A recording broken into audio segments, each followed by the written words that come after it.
All right. We'll go ahead and do a little bit of housekeeping real quick while we're waiting for people to log in, and then I'll turn things over to Dr. Kessler. But good morning, everyone. My name is Erin Hatfield. I'm the communications coordinator for the Boyd Center. First, I wanted to remind everyone to keep their mics off during the conference until Dr. Kessler finishes comments, and we'll open the floor for a Q&A session afterwards. So feel free to drop any questions you have in the chat.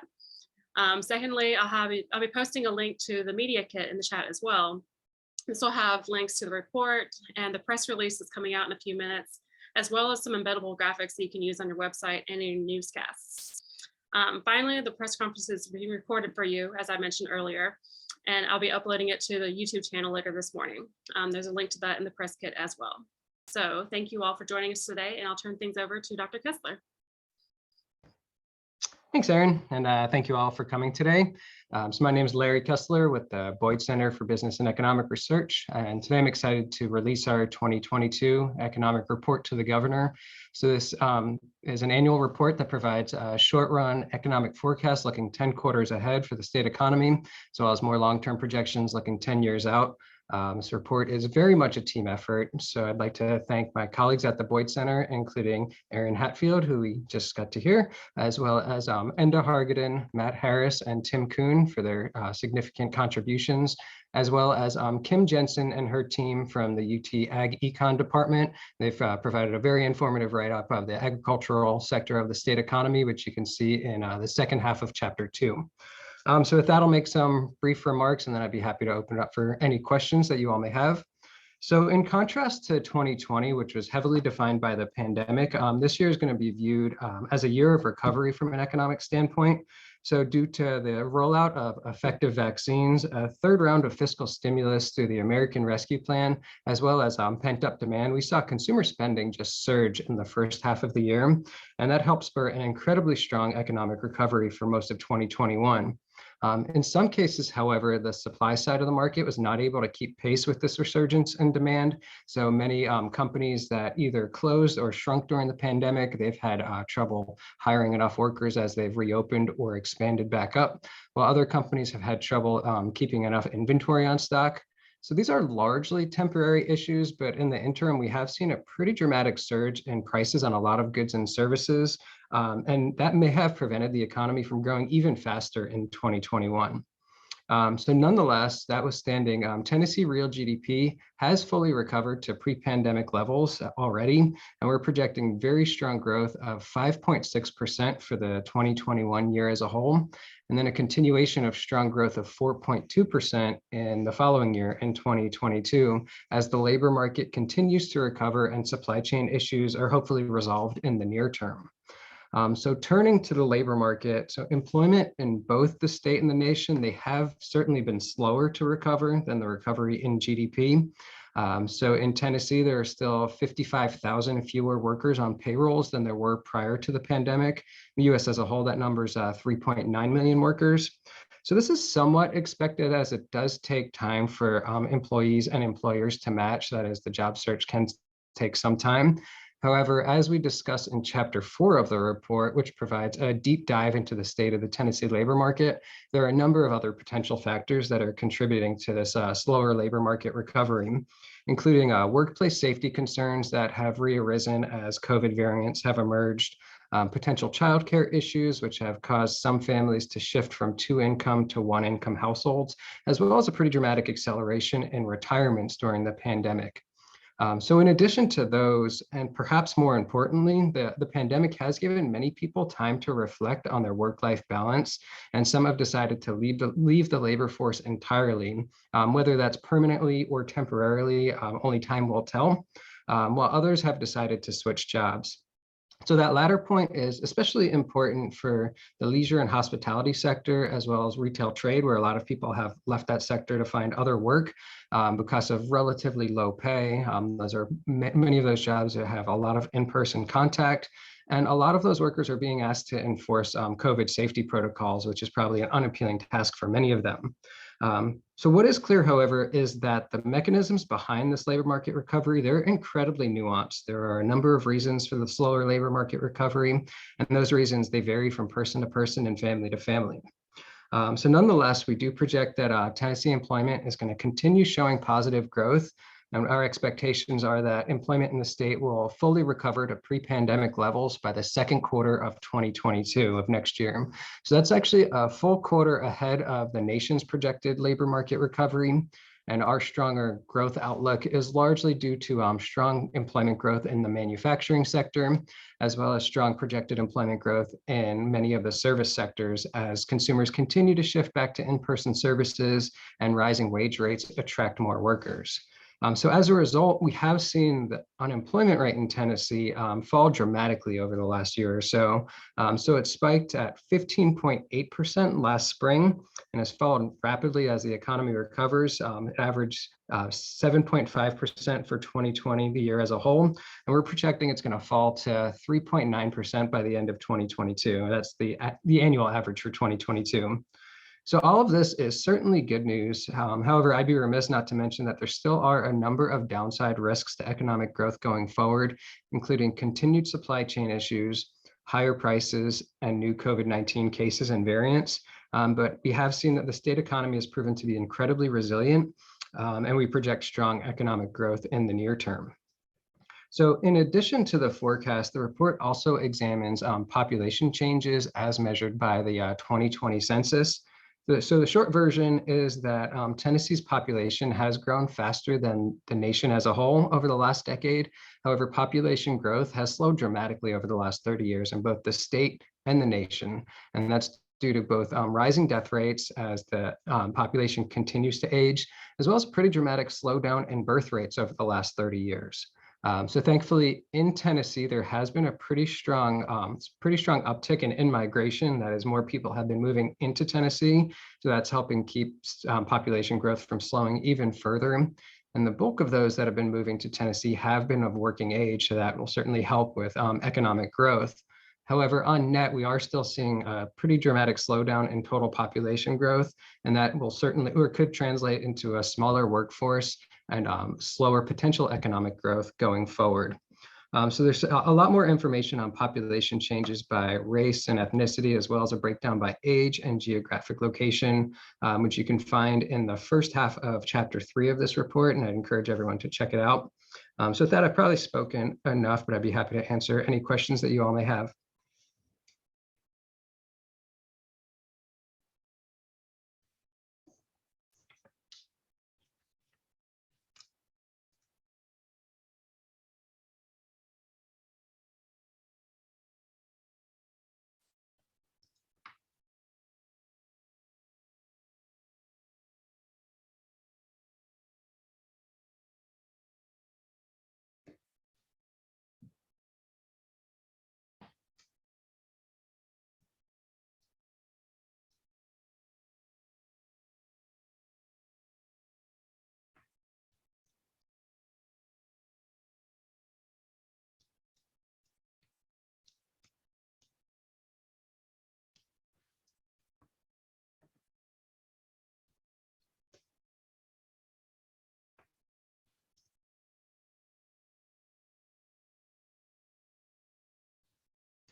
So I see a question in the chat. Can you talk a little bit about teacher and healthcare worker shortages mentioned in the report and slowdowns in their workforce recovery? Absolutely. So I'd say especially in healthcare, there was already a shortage of nurses prior to the pandemic, and that's probably accelerated to a large degree during the pandemic. And a lot of this, I would say, for healthcare workers and for teachers, a lot of the shortage is probably from worker burnout. They're being asked to do a ton and manage a ton. They were asked to do a ton prior to the pandemic as well, and that's just got their workload has gotten even more increased. So I think a lot of them have decided to step back. What makes it tough also is that for both healthcare and education, to get a job there, you need a higher education credential for many of those jobs. So the barrier to entry for new employees is relatively high. So it's kind of hard. It's harder for employers to find more workers as well.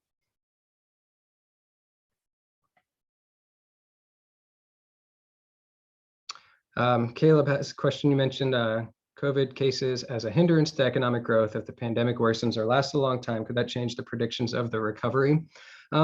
So I think I mean, we are certainly, as we've seen, there's a lot of uncertainty out there, which makes economic forecasting particularly difficult.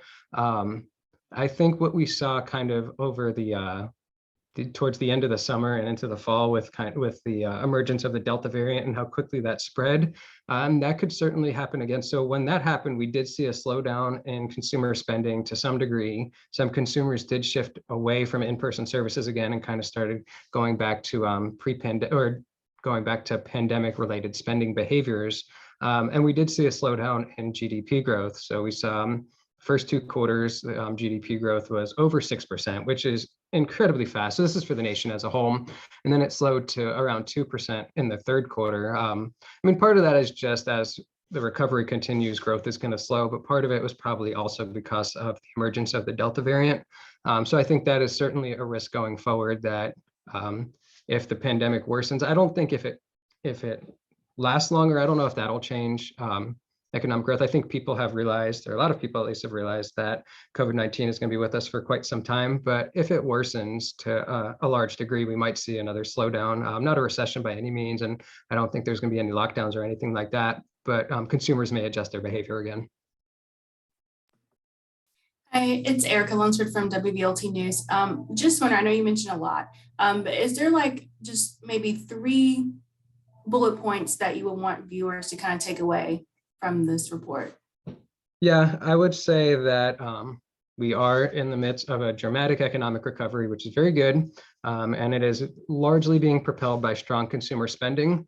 But what is kind of being left behind so far is the labor market is a lot slower to recover. And as we mentioned and discussed in Chapter 4, there's just a variety of reasons for that, and it's incredibly nuanced, the slower labor market recovery, which I think is important to note, that there's not just like one single reason for the slower labor market recovery.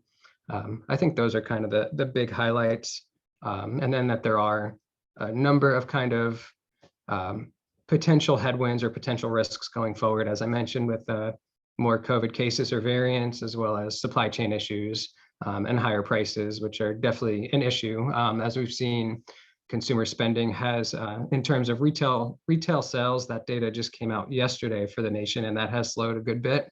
It's probably somewhat to do with inflation. I think some of it's also to do with a lot of people have did their holiday shopping a lot earlier this year because they heard about supply chain issues.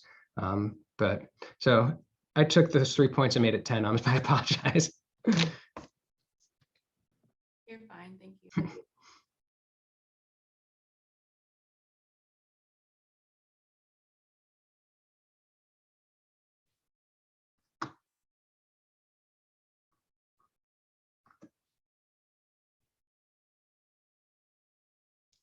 How do we form our predictions? So they are model based. They're statistically driven, and then that gives us kind of our baseline estimates of there's many models for each of the different economic components, and then a team of us kind of sit down and discuss kind of the ins and outs of where we see the economy headed, and decide whether we should make any adjustments to the forecast that came from the statistical models.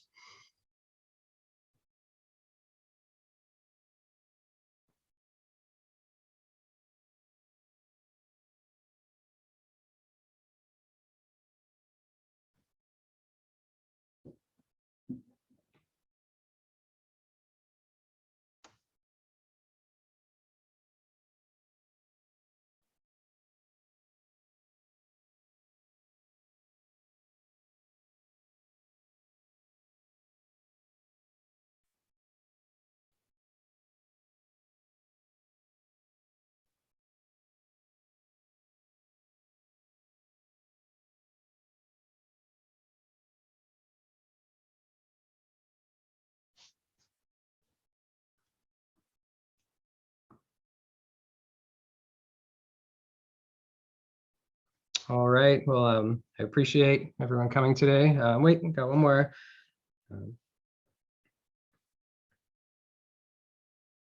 I think is asking how this works with the state policymakers. I think that would probably be a question for them to see. Hopefully, this helps guide them in their decision making, or at least see where the economy, or where we view the economy is going.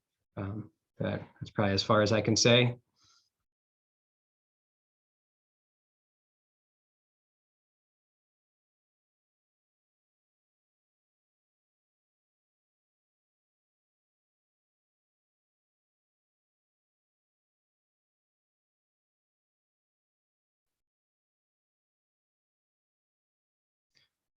Rebecca, that is a great question. How long does it take to create this report? It takes forever. Now I generally start probably about 3 months or so. Some of it's just doing background work and the write-up and kind of getting a good grasp of where the economy is currently. And a lot of that research we're doing throughout the year as well, of kind of just keeping track of the economy and economic growth and trends in economic growth.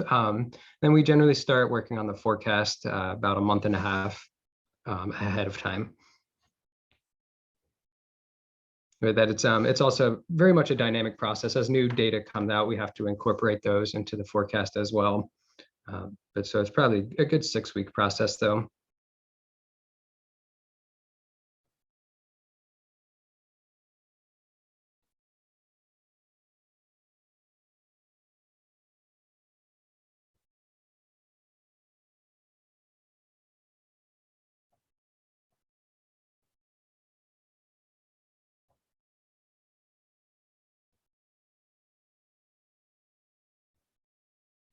All right, well, I appreciate everyone coming today. If anyone has any further questions, you're welcome to reach out to Erin and myself. I'd be happy to help answer anything else that we can.